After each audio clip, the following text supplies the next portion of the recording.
नमस्कार, स्वागत आहे तुमचं आपल्या मम्मीज कोल्हापुरी किचनमध्ये। सकाळी सकाळी घाईच्या वेळेत जर आपल्याला काहीतरी हेल्दी नाश्ता बनवायचा असेल तर शेवयाचा उपमा आपण करू शकतो। भरपूर भाज्यांनी सुटसुटीत असा मोकळा शेवयांचा उपमा आपल्याला नक्की तयार करता येऊ शकतो।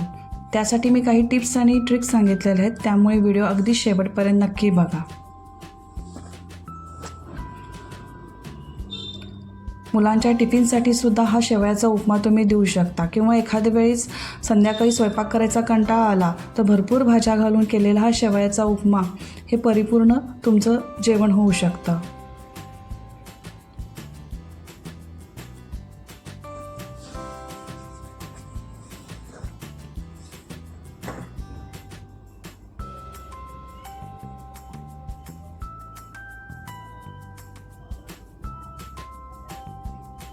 चला तर मग सुरू करूया। त्यासाठी आपल्याला तूप 2 टीस्पून घ्यायचं आहे। तूप गरम झाले की त्याच्यामध्ये शेवया 1 वाटी घ्या। आपल्या बाजारात 2 प्रकारच्या शेवया मिळतात, ह्या पांढऱ्या शेवया आणि ज्या भाजलेल्या असतात त्या, पण शक्यतो ह्या शेवयांचा उपमा जास्त चवीला छान लागतो। हा तुपात लालसर होईस्तोपर्यंत ह्या शेवया भाजून घ्या।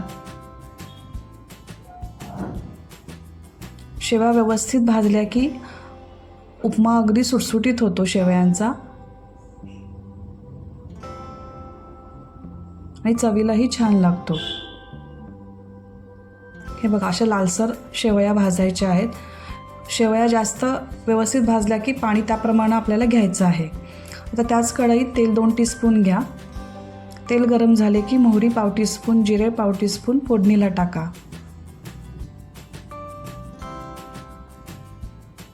आता कढीपत्ता टाका। इथे मी मिरच्या 2 बारीक कट करून घेतलेल्या आहेत। मुलांना देताना तुम्ही कमी मिरच्या टाकल्या तरी चालतील। हा उपमा 2 ते 3 जणांना पुरतो। एक कांदा मोठा आपण घेतलेला आहे। कांदा खूप भाजायचा नाहीये, फक्त ट्रान्सपरंट होईस्तोपर्यंत भाजायचा आहे। शेवयाच्या उपमामध्ये सगळ्या भाज्या अशा थोड्या करकरीत लागल्या पाहिजेत, त्यामुळे कुठलीही भाजी जास्त भाजायची नाही आहे। हळद, हिंग पाव टीस्पून टाका।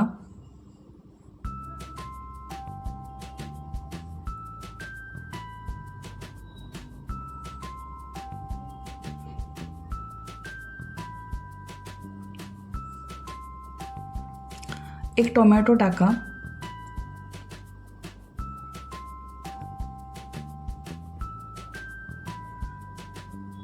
इथे तुम्ही भाज्यांचा वापर तुमच्या आवडीनुसार केला तरी चालेल। गाजर 1 किसून घ्या।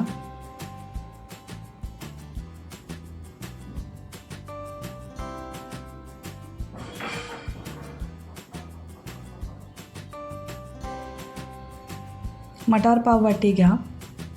हे फ्रोझन मटार घेतलेले आहेत, तुम्ही ताजा मटार घेतला तरी चालेल।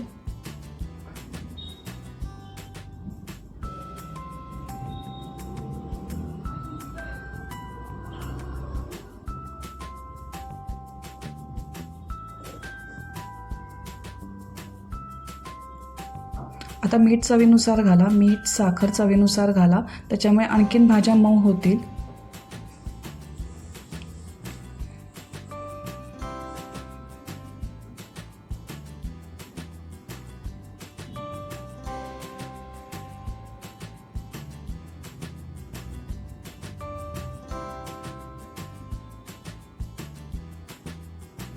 आता भाज्या व्यवस्थित भाजल्या गेलेल्या आहेत।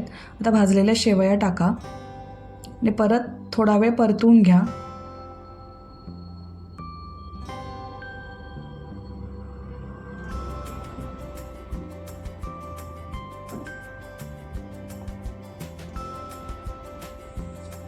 त्या पाण्याचं प्रमाण तुम्ही शेवया किती भाजताय त्याच्यावर अवलंबून आहे।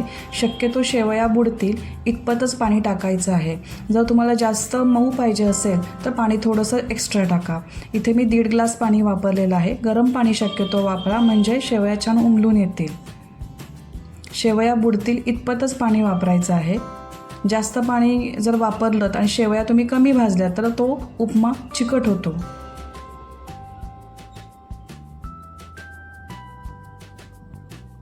इथे मी अर्धा लिंबू पिळणार आहे. लिंबूमुळं एकतर चटपटीत होतो शेवयाचा उपमा आणि शेवयाचा उपमा मोकळा होतो.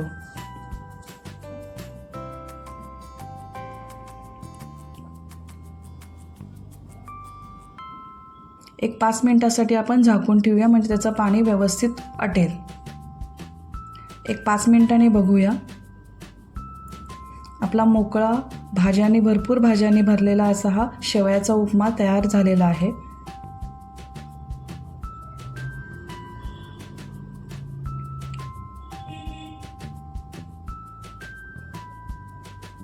तर वरून भरपूर कोथिंबीर टाका आणि थोडं ओलं खोबरंही टाका.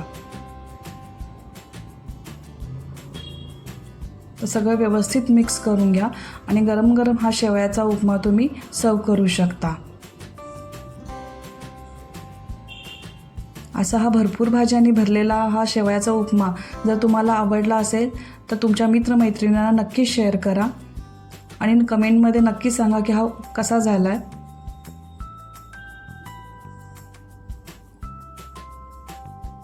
जर तुम्ही माझ्या चॅनलवर नवीन असाल तर माझ्या चॅनलला सबस्क्राईब करा. परत भेटूया अशाच नवीन हेल्दी रेसिपींसाठी. तोपर्यंत मस्त खा आणि मस्त राहा.